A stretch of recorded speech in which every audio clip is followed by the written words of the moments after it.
Biz аралаймыз. Алғанда қай аптекада арзандау.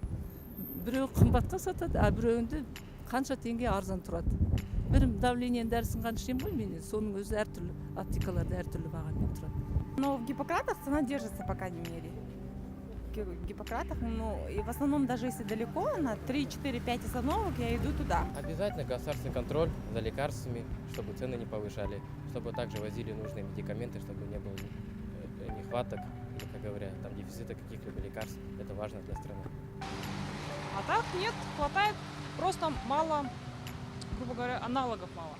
Если, допустим, есть европейские производители, можно заменить российским, но их мало. Либо, соответственно, с отечественными, казахстанскими. Ну, единственное, что только по локационно их очень много. Единственное, что не надо никуда, как раньше, бегать и ездить. Вот. Ну и, в принципе, можно, даже если, допустим, у меня маленький ребенок, можно выйти и там буквально в 300-400 метрах они можно найти круглосуточную аптеку. Ну, устраивает. Бывает иногда в Гиппократ отправляют, если что-то не хватает у них. Но в основном то, что мне надо, я нахожу. Нет, лекарства легко достать. Ну, все в зависимости от стоимости. Обслуживают хорошо. Квалифицированную информацию дают. Хожу пешком каждое утро с палками, вот скандинавской ходьбой занимаюсь. И, не хожу в аптеке вообще.